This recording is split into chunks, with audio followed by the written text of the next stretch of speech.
When Marilyn Monroe and Joe Dimaggio got married, it seemed like a match made in heaven.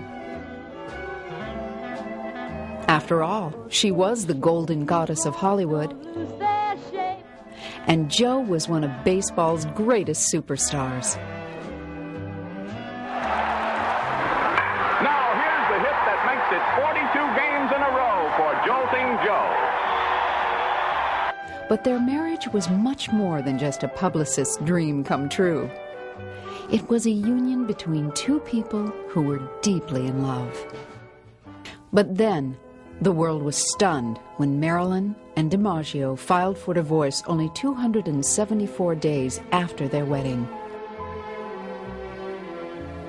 But the divorce didn't stop their loving each other.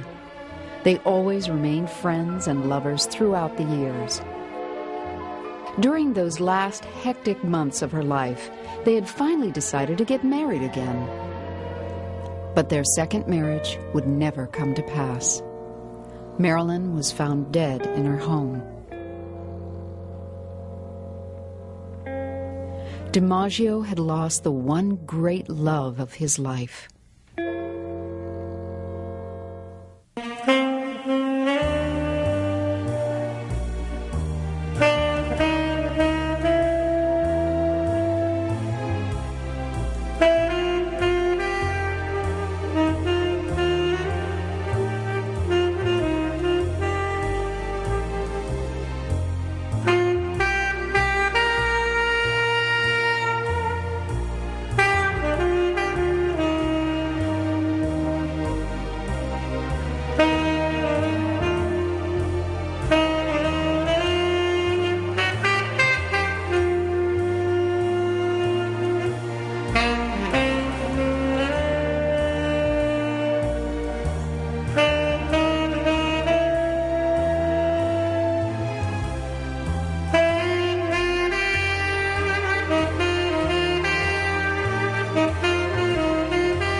Marilyn Monroe's star on the Hollywood Walk of Fame tells us only that she was a movie star. But she was much more. She was the quintessential movie star, an extraordinary mixture of glamour, sex appeal, and innocence. From her obscurity in Hollywood, Marilyn's hometown, she rose to become the most recognizable woman in history.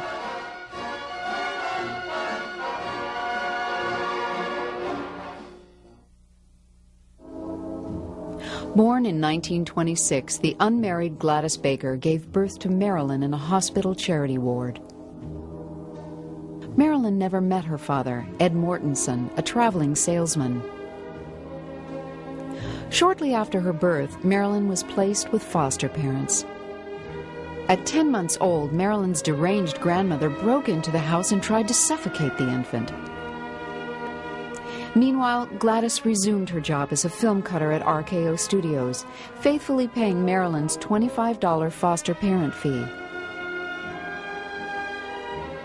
Gladys regularly took her daughter on weekend outings, mostly to nearby Santa Monica Beach.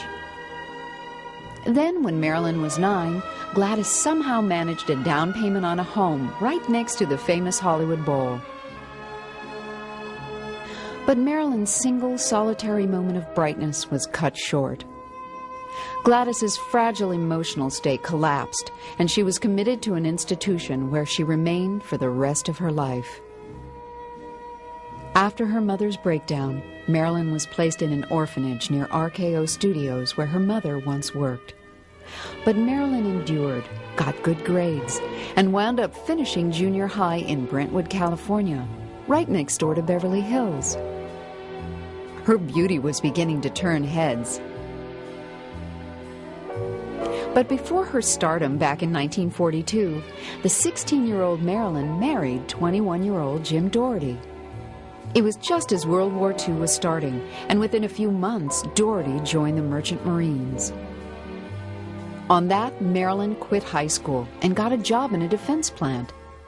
At the defense plant, Marilyn's fresh beauty was noticed by an Army photographer who took her picture. Overnight, she became a wartime pinup girl. For Marilyn, that's all it took. She set out to become a model. She signed with her first agent, Evelyn Snively, of the Blue Book modeling agency in Hollywood. Her husband, now back from the war, disapproved, so the 20-year-old Marilyn divorced him and devoted all her energy to her new career. You know, I never knew Marilyn Monroe. I knew Norma Jean Doherty, Norma Jean Baker. But Marilyn Monroe and Norma Jean were two different people. Norma Jean was my wife. Marilyn Monroe was a glamorous movie star. I don't know anything about her life. I never talked to her. I just didn't know her. Tom Kelly, Marilyn's first photographer, was a key figure in her modeling career, putting her on over 100 magazine covers. When I first asked her to do it, why, she turned me down. But after thinking it over for a few days, why, she came back and said, I would like to do it. I think it was partially a favor. I had done her a favor once before, and she really did need the money. Kelly sold Golden Dreams for $500. Another shot, A New Wrinkle, sold for $250. Over the next 2 years, the publishing company sold over $750,000 worth of calendars at 25 cents apiece. Marilyn's job was over in 3 hours. She spent her $50 and forgot about it. Publisher of Playboy magazine. She was a very striking lady. And then I think I got lost along the way. I could not have rewritten history any better than to have the very first Playmate of the Month, Marilyn Monroe, because she defines that innocence and sexuality. Then she appeared in an exciting new medium called television. This is the first car I ever owned. I call her Cynthia.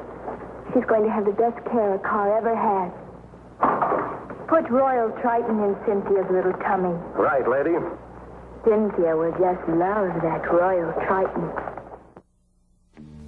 In the late 1800s, immigrants flooded the shores of U.S., searching for their share of the American dream.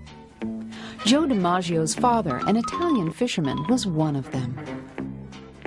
Settling near San Francisco, he began raising his sons to be fishermen. The young Joe Dimaggio expected to follow in his father's footsteps. For a while, Joe worked on his father's boat, like back in the old country. But things were different for kids here in America, especially when it came to baseball. Baseball was, after all, the national pastime. But Dimaggio made it into a national passion. I think that you should tell some of these boys that may be listening what you had to do to reach the major league as a player. Well, in answer to Mr. McCarthy's question, I would say for a young ball player, to do is take quite a bit of advice from the older folks. And that way, I mean, try to learn the finer points of the game, and to be a clean liver, and to swing that bat hard when you see that ball on top. Joe Dimaggio, in his way, was a model, a role model, that is, for every young baseball player in America.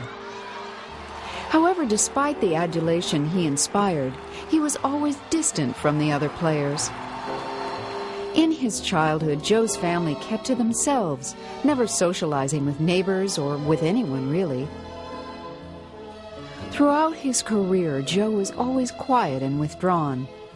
But, as Dimaggio often said, he preferred to let his bat and glove do his talking for him. The only time he seemed to be at peace with himself was when he was on the field playing ball. I'm just taking my natural swing at the ball, but naturally I would like to break the Babe Ruth's record of 60 home runs.